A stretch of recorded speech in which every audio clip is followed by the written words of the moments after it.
नमस्कार दोस्तों, जय माता दी। दोस्तों, आप सभी को एक बार फिर से हमारे इस महत्वपूर्ण और हजारों गुना खास ज्योतिष कार्यक्रम में बहुत बहुत स्वागत है। दोस्तों, आखिर स्त्रियों की वह कौन सी 3 चीज़ होती है जिन्हें प्रत्येक पुरुष को अपनी पत्नी की अवश्य देखना चाहिए।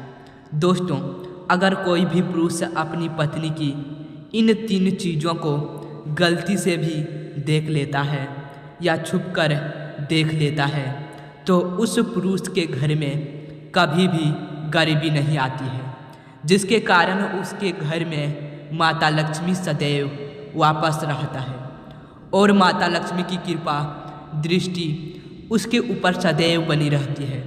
उसका घर सदैव खुशियाँ से भरा रहता है। दोस्तों, आज की इस वीडियो में हम आपको बताएंगे कि वह कौन सी 3 चीज़ है जिन्हें प्रत्येक पुरुष को अपनी पत्नी के अवश्य देखना चाहिए। दोस्तों, कहानी को शुरू करते हैं। दोस्तों, एक बार भगवान भोलेनाथ जी लंका गए हुए थे। तब भगवान भोलेनाथ स्वर्ण से सुसज्जित सिंहासन पर विराजमान थे। तभी अचानक से उनके पास रावण की पत्नी देवी मंदोदरिया आती है। तब भगवान भोलेनाथ जी उन्हें देखते हैं। तब देवी मंदोदरी अपने मन में कुछ सोच रही थी और बहुत परेशान भी लग रही है। उनको यूं चिंता देखकर भगवान भोलेनाथ जी देवी मंदोदरी से कहते हैं, हे देवी मंदोदरी, आप चिंतित लग रही हैं। आप किस बात को लेकर इतना चिंतित हैं? आप निश्चित होकर मुझसे कहिए, हम आपको आपके सभी प्रश्नों के उत्तर अवश्य देंगे। भगवान भोलेनाथ जी की बात सुनकर देवी मंदोदरी उनसे कहती है, हे भोलेनाथ, आज मेरे मन में एक विचित्र टाइप का प्रश्न उठ रहा है और मेरा वह प्रश्न यह है कि स्त्री की वह 3 कौन सी चीज़ होती है जिन्हें प्रत्येक पुरुष को अपनी पत्नी की अवश्य देखना चाहिए और जिससे देखने वाला व्यक्ति कभी भी गरीबी नहीं रहता है। तब भगवान भोलेनाथ जी देवी मंदोदरी से कहते हैं, हे देवी मंदोदरी, आपका यह प्रश्न सच में अत्यंत विचित्र है किंतु समस्त मनुष्य के लिए उपयोगी भी है और आज आपने अपने इस प्रश्न को पूरी मानव जाति का उद्धार कर दिया है।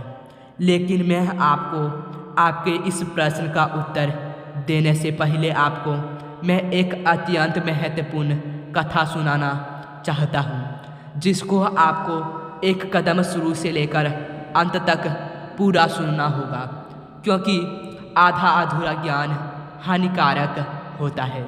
फिर देवी मंदोदरी भगवान भोलेनाथ जी से कहते हैं, प्रभु, मैं आपको विश्वास दिलाती हूँ कि मैं इस कथा को शुरू से लेकर अंत तक पूरा अवश्य सुनूंगी और इस कथा को पूरे ब्रह्मांड में भी व्याख्यात करूंगी।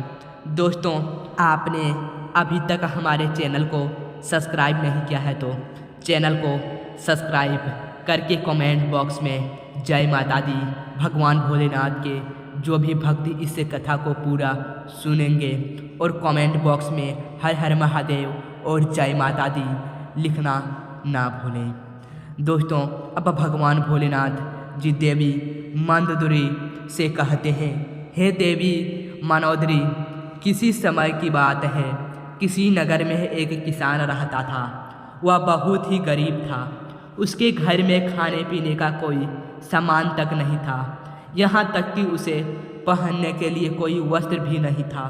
वह एक वस्त्र पहनता था। उसकी पत्नी बहुत ही सुंदर थी और वह अपनी पत्नी से बहुत प्रेम करता था, किंतु उसकी पत्नी को सुंदरता पर बहुत अहंकार था। अपने इसी अहंकार के कारण वह घर में अपनी ही मनमानी किया करती थी। इसलिए वह किसान ज़्यादा परेशान रहने लगा था, क्योंकि अब उसकी पत्नी उससे बात बात पर लड़ाई झगड़ा करने लगी थी। इस तरह से उसके घर प्रतिदिन क्लेश होने लगे थे। उसकी पत्नी से ताने भी मारने लगी थी। उसकी पत्नी उसे ताने मारते हुए कहती है कि तुम्हारे पास तो कुछ भी नहीं है, तुम तो कंगाल हो, पता नहीं मैंने तुमसे विवाह कैसे कर लिया। इस घर में ना तो पीने के लिए पानी है, ना ही भोजन की सामग्री और ना ही पहनने के लिए कोई वस्त्र है। करूं तो क्या करूं, तुम तो कोई कार्य भी नहीं करते हो। अपनी पत्नी की ऐसी बातों को सुनकर उस किसान को बहुत बुरा लगता था, लेकिन उसे समझ में नहीं आ रहा था उसके साथ ऐसा क्यों हो रहा है। इसलिए वह किसान बहुत ही चिंतित रहने लगा था और अब उसका मन की किसी कार्य में भी नहीं लग रहा था। फिर धीरे धीरे उसे और भी गरीबी का सामना करना पड़ा, इसलिए उसे अपने सभी खेतों को भी बेचना पड़ गया। लेकिन अभी भी उसकी गरीबी में कोई सुधार नहीं आ रहा था, जिसके कारण से वह बहुत ही परेशान रहने लगा था। एक दिन की बात है, वह किसान अपने किसी कार्य से कहीं जा रहा था। तभी अचानक से उसने देखा कि एक महात्मा जी अपनी कुटिया से समीप बैठ ध्यान साधन में लीन है। तब वह किसान अपने मन में कुछ सोचने लगता है कि यह महात्मा जी मुझे कोई द्विह पुरुष जाना पड़ते हैं, क्यों ना मैं इनके पास चलकर देखूं, शायद यह महात्मा जी मुझे मेरी समस्याओं से छुटकारा दिला दें। इतना सोचकर वह किसान उस महात्मा जी के पास पहुंच जाता है और अपने दोनों हाथों को जोड़कर बहुत ज़ोर ज़ोर से विलाप करने लगता है। तब कुछ देर बाद वे महात्मा जी अपनी आंखें खोलते हैं और वे देखते हैं कि उनके सामने एक युवक बैठा हुआ है जो बहुत ज़ोर ज़ोर से विलाप कर रहा है और विलाप करते ही जा रहा है। फिर वे महात्मा जी उस किसान से कहते हैं कि हे पुत्र, तुम कौन हो और विलाप क्यों कर रहे हो। उन महात्मा जी की बात को सुनकर वह किसान उनसे कहता है कि हे मुनिवर, मैं इस नगर का एक गरीब किसान हूँ और मैं इस वजह से विलाप कर रहा हूँ क्योंकि मेरी पत्नी मुझसे लड़ाई झगड़ा करती है और मुझे ताने मारती रहती है कि तुम्हारे पास क्या है, तुम तो कंगाल हो। इस घर में खाने पीने पहनने के लिए कोई भी नहीं है। पता नहीं मैंने किसके साथ विवाह कर लिया। इसी तरह के ताने मेरी पत्नी प्रतिदिन मारती रहती है, लेकिन मैं बहुत मेहनत करता हूँ, फिर भी थोड़ा सा ही धन कमा पाता हूँ, जिससे मैं अपने परिवार का पालन पोषण करता रहता हूँ। वह किसान आगे कहता है, हे मुनिवर, आप मुझे वह उपाय बताएं जिसको करने के बाद मेरी पत्नी मुझसे झगड़ा ना करे और मैं बहुत जल्द धनवान बन जाऊं। उस किसान की बात को सुनकर वे महात्मा जी उससे कहते हैं, हे पुत्र, तुम पहले विलाप करना बंद करो। तुमको 3 चीज़ बताने वाला हूँ जिसके प्रत्येक पुरुष को अपनी पत्नी की अवश्य देखना चाहिए, और अगर कोई भी पुरुष अपनी पत्नी कि इन तीनों चीज़ों को देख लेता है तो उस व्यक्ति को धनवान बनने से विधाता भी नहीं रोक सकता है।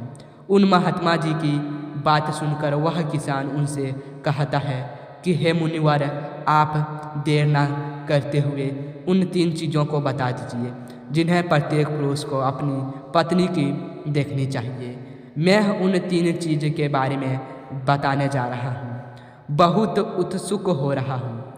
तब वे महात्मा जी उस किसान से कहते हैं, हे पुत्र, इन 3 उत्सुकता ठीक नहीं है। मनुष्य को हमेशा धैर्यवान होना चाहिए। तो चलो मैं अब तुमको वह 3 चीज़ बता देता हूँ जिन्हें प्रत्येक पुरुष को अपनी पत्नी की उन 3 चीज़ों का अवश्य देखना चाहिए। लेकिन मैं तुमको उन तीनों चीज़ों के बारे में एक अत्यंत महत्वपूर्ण कथा के द्वारा बताने वाला हूँ। तो दोस्तों, आज का वीडियो काफ़ी हो गया, फिर से अगले वीडियो में मिलेंगे। धन्यवाद।